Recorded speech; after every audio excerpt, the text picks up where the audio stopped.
নমস্কার, আমি চিন্ময় রায়। কয়েকদিন আগে ওয়েস্ট বেঙ্গল গভর্নমেন্ট মুখ্যমন্ত্রী শুভেন্দু অধিকারী ঘোষণা করেছেন যে সমগ্র কলকাতায় বর্তমানে ইসকন দ্বারা মিড ডে মিল রান্নাবান্না এবং খাওয়ানোর ব্যবস্থা ইসকন করবে। এই মিড ডে মিল বলার আগে আমি মিড ডে মিল সম্পর্কে একটু না বললে নয়। মিড ডে মিলের যে আইডিয়া, মিড ডে মিলের আইডিয়া প্রথম এসেছে তামিলনাড়ু একজন রাজনীতিবিদ, যিনি 12 বছর বয়সে স্কুল ছেড়েছিলেন।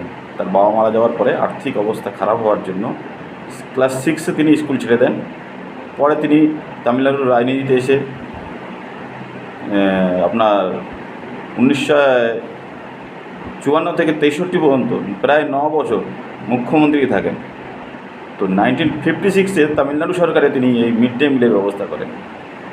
তার আগে অবশ্য এদিক ওদিক স্কুলে খাওয়ানোর ব্যবস্থা থাকতো, কিন্তু সরকারিভাবে নয়। যেমন কোনো একজন বড় লোক, পয়সাওয়ালার লোক, সে চিন্তাভাবনা করলো আমি একদিন স্কুলে খাওয়াবো বাচ্চাদেরকে, সে একদিন কি দুদিন খাওয়াতো, কিংবা এরকম কিছু জায়গায় চলতো, কিন্তু সে স্থায়ীভাবে নয়।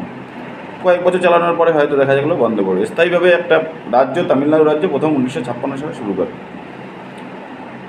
পরে কেন্দ্রে 1995 সালে কেন্দ্রে এটা শুরু হয়, স্কুলে এই বাচ্চাদেরকে খাওয়ানো। কিন্তু তখন এর নাম মিড ডে মিল ছিল না, তখন এর নাম ছিল nutrition support for primary education, এই নামে দেওয়া হতো। আপনারা শুনেছেন হয়তো, এখন অনেক জায়গায় অনেক স্কুলকে চিড়ে স্কুল বলে।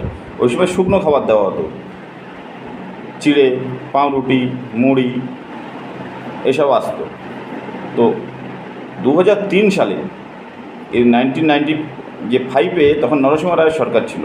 2003 সালে যখন বিজেপির সরকার আছে, আপনার অটল বিহারী বাজপেয়ী, তখন এইটাকে মিড ডে মিল করে দেওয়া হয় এবং রান্না করে খাওয়ানোর একটা চিন্তাভাবনা। এই মিড ডে মিলের উদ্দেশ্যটা ছিল কি, স্কুল ছুট বাচ্চাদের, যাদের খাওয়া দাওয়া বাড়িতে এত কিছু হতো না, গরিব মানুষ বলতে গেলে চলে, তখনকার সময় ফ্যান ভাত, নুন ভাত, খুদ ভাত এইসব খাওয়া বাচ্চা গরিব মানুষের বাচ্চারা স্কুলে আসতে পারতো না। তো খাওয়ার একটা লোভ দেখিয়ে যে হ্যাঁ স্কুলে ভালো খাবার পাওয়া যায়, তোমার ওই খুদ ভাত, ফ্যান ভাতের থেকে এখানে ডাল, সয়াবিন, একদিন ডিম দিয়ে দেবো, মাসে একবার মাংস দিয়ে দেবো, একটা খাওয়ার একটা লোভ দেখিয়ে দিলে বাচ্চারা স্কুলে আসতো। এক, উপস্থিতির হার বাড়ানোর জন্য। দ্বিতীয়ত কি, সমতা বজায় রাখার জন্য। একটা গরিব মানুষের বাচ্চা, একটা স্কুল টিচারের বাচ্চা ওই স্কুলে পড়ছে, একটা সার্ভিসম্যানের বাচ্চা স্কুলে পড়ছে, একসঙ্গে বসে এক জায়গায় খেতে পারবে। 3 নম্বর যেটা নিউট্রিশন, মানে পুষ্টি। বাচ্চাদের খাবারের মধ্যে এই খাবারের মাধ্যমে একটা পুষ্টি গুণ দেওয়া হবে, যাতে তাদের পুষ্টিকর খাবার পাওয়ার মাধ্যমে তাদের পুষ্টিটা পূরণ হবে। ব্যাপারটা এখন শুভেন্দু অধিকারী মহাশয়ের ঘোষণার পরে সমস্যাটা হয়ে গেছে কিছু লোকের। কাদের? সিপিএম, আইএসএফ, টিএমসি, আরও অনেকের সমস্যা হয়ে গেছে। কি, এরা মনে করছে যে বিজেপি যেটা একটা নেগেটিভ ঘোষণা করেছিল যে আমিষ খেতে দেবে না কাউকে, সেইটা ধীরে ধীরে আমাদের উপরে চাপিয়ে দিচ্ছে। এই জন্যে এখন খাবার থেকে ডিমটা সরিয়ে দিচ্ছে। সম্পূর্ণ ইসকনের উপরে দিয়ে দিলে খাবার থেকে আমিষ ভাগটা পুরো সরে গেল, বাকি বিজেপির যে নেগেটিভটা প্রচার হয়েছে সেটা সাকসেসফুল হবে, এটা এরা প্রচার করছে।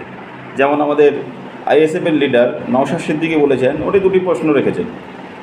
এক, যে এদের পুষ্টিগুণের কম হয়ে যাবে, যদি আমি আমিষ খাবার খাই তাদের পুষ্টিকর একটু বেশি হবে, আর আপনার নিরামিষ খাবারে পুষ্টি কম হবে।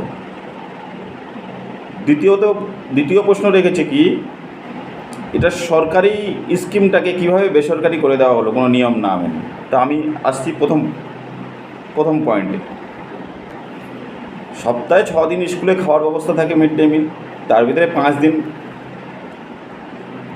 নিরামিষই খেতে দেয়, একদিন হাতে ডিম ধরিয়ে দেয়। একদিন হাতে ডিম ধরিয়ে আপনার শরীরের সব পুষ্টিগুণ ওর মধ্যে দিয়ে দিল, আর 6 দিনের ভিতরে 5 দিন আপনাকে পোকা ডাল, পোকা সয়াবিন,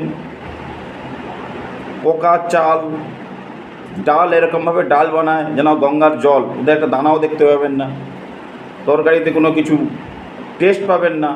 বাচ্চারা কি খাবে? টাকা গভর্নমেন্ট দিচ্ছে, কটা বাচ্চা স্কুলে গিয়ে খায় আপনি দেখুন ওদের যা টেস্ট। আর আপনি একবার ইস্কনের খাবার খেয়ে দেখবেন, আপনি একবার ইস্কনের খাবার খেয়ে দেখবেন আর একদিন স্কুলের খাবার খেয়ে দেখবেন, আপনার বললে আমার পুষ্টির দরকার নেই, আমার ইস্কনের খাবার আমিষ খাবারের থেকে আমার নিরামিষ খাওয়া ভালো, আপনি নিজেই বলবেন।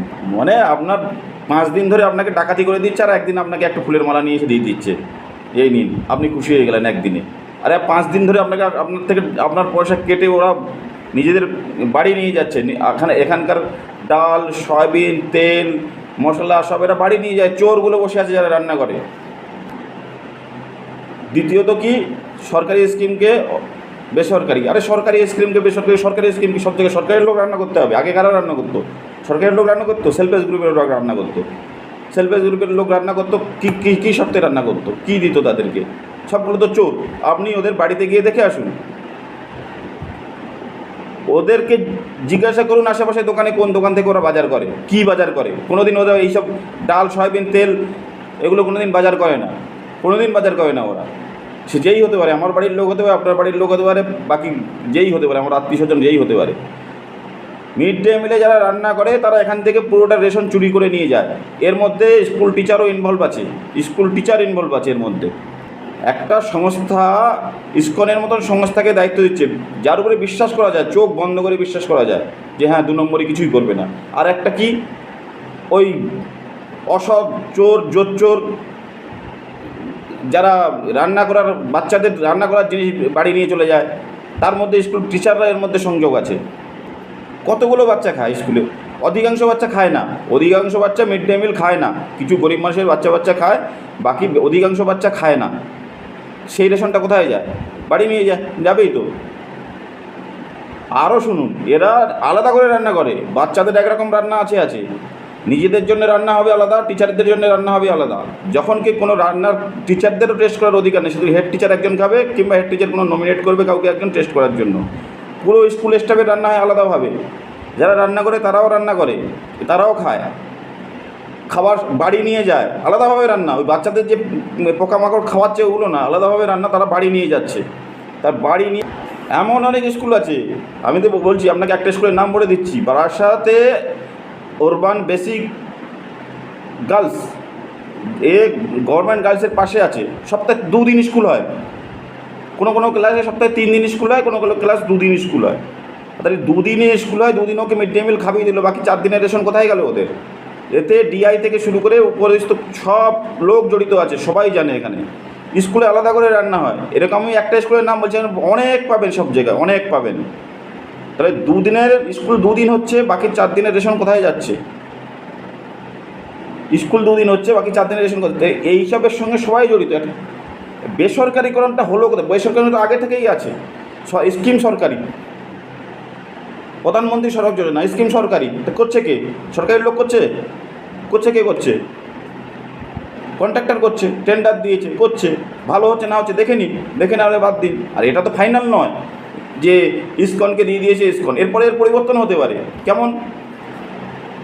6 দিন স্কুল, 3 দিন ইসকনকে দিলাম, 2 দিন ভারত সেবাশ্রমকে দিলাম, 1 দিন রামকৃষ্ণ মিশনকে দিলাম, হয়ে গেল 6 দিন। হতে পারে ভারত সেবাশ্রমে আমিষের ব্যবস্থা আছে, ভারত সেবাশ্রম 2 দিন আমিষ খাওয়াতেও পারে। এটা তো শুধু এখন কলকাতার মধ্যে করে দেখা হচ্ছে যে কতটা সাকসেস হয়। শুরু হলো না, তার আগে বিদ্রোহ ঘোষণা করে দিলেন আপনারা। ডিম পাচ্ছি না, মিড ডে মিলে 60% দেয় সেন্ট্রাল গভর্নমেন্ট, 40% দেয় স্টেট গভর্নমেন্ট, দুজনে মিলে তবেই গিয়ে এই মিড ডে মিলটা পরিচালনা করা যায়। টেন্ডারের মাধ্যমে হবে, পরিষ্কার দেখা হবে। আবার আজকাল থেকে শুরু করে দেখবেন, ওই যারা স্কুলে রান্না করে সেলফ হেল্প গ্রুপে মহিলাদের নিয়ে এই সিপিএমের লোক, তৃণমূলের লোক আবার রাস্তায় নেমেছে যে এদের কাজ বাজ হারিয়ে গেছে, এরা বেকার হয়ে গেছে, বেরোজগার হয়ে গেছে, এদের বাড়িতে খাওয়া হচ্ছে না, এখানকার থেকে খাওয়ার যেত বাড়িতে খেত। এরাই এসে আন্দোলনে নামবে ওই কর্মীদের সঙ্গে, ওরা রান্না করতো যারা ওদের সঙ্গে। ওদের জন্য সরকারি ওরা সরকারি নওশাদ সিদ্দিকের হিসাবে ওরা সরকারি স্কিম, সরকারি লোক রান্না করতো। আরে আগের থেকেই তো এরা বেসরকারি লোক রান্না করতো, এগুলো কোনো সরকারি লোক রান্না করতো। বিধানসভায় যখন শপথ নিয়েছিলেন তখন বলছিলেন আমরা গঠনমূলক কাজে সবসময় সহযোগিতা করব, বিরোধী বলে সবসময় বিরোধিতা করতে হবে তার কোনো নয়। আরে ভালো কাজ হচ্ছে এতে 7 দিন, ভালো কাজ হচ্ছে 7 দিন, পরিষ্কার পরিচ্ছন্ন স্বচ্ছ। যদি ইসকন কিংবা রামকৃষ্ণ মিশন, ভারত সেবাশ্রম যদি কাজটা করে, একদম চোখ বন্ধ করে ওদের উপরে কাজ ছেড়ে দিন।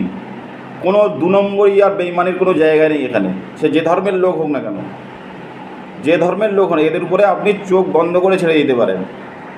এইসব সংস্থা দেয় ছাড়া কিছু নেয় না, এরা দেয় ছাড়া কিছু নেয় না। এইসব সংস্থার উপরে একদম আপনি আঙুল তুলতে পারবেন না যে এরা আপনার ডিম মেরে দিয়েছে কি মাংস মেরে দিয়েছে। ছাড়ুন এসব। যেরকম পরিবর্তন হচ্ছে সেরকম পরিবর্তনের সঙ্গে সঙ্গে সিস্টেমে সব কিছুই চেঞ্জ হবে। সব কিছুই যে আগের মতন চলতে তাই না। সিপিএমের সময় পচা পাউরুটি মুড়ি দিয়ে কাটিয়ে দিত, হতো কি হতো না, যখন ড্রাই মিড ডে মিল ছিল। করোনার সময় কি হলো, করোনার সময় তো প্যাকেট করে চাল আর আলু দিয়ে তাতেও ঘপলা করে ছেড়ে দিয়েছে। মশলা দিত কি দিত না তার কোনো ঠিক নেই, ঘপলা সব জায়গায় চলছে। আর ইসকনের মতন একটা সংস্থা, সে যদি টেন্ডার নিয়ে সবাইকে সেবা করতে চায়, আমাদের তো এটা খুশি হওয়ার কথা। ইসকনের মতো একটা সংস্থা যে টেন্ডার নিচ্ছে সবটা, আর দিয়ে আমাদের বাচ্চাদেরকে এত সুন্দর আর সুষ্ঠুভাবে খাওয়াবে, পরিষ্কার পরিচ্ছন্ন। যেসব বাচ্চারা আগে স্কুলে খেতেও তাদের লাগতো, ঘৃণা করতো, তারাও খাবে, যেহেতু ইসকনের লোক দিয়ে রান্না করানো হচ্ছে। এটা আমাদের ভাবতে হবে। তাই আমি সবার কাছে অনুরোধ করব, এই ভাম আর এই তৃণমূল এদের যে বিরোধিতার জন্য বিরোধিতা করছে, এদের সঙ্গে না দিয়ে আপনারা নিজের বুকে হাত রেখে বলুন, ইসকনরা যদি এই কাজটা করে তো এই কাজটা কতটা স্বচ্ছ এবং ইমানদারি এবং সৎভাবে হবে, আপনারা নিজের বুকে হাত দিয়ে বলুন। সুতরাং এদের সঙ্গে আপনারা মতামত মেলাবেন না, আপনারা সরকারের সঙ্গে থাকুন এবং সরকারকে পূর্ণ সহযোগিতা করুন। জয় হিন্দ, জয় ভারত।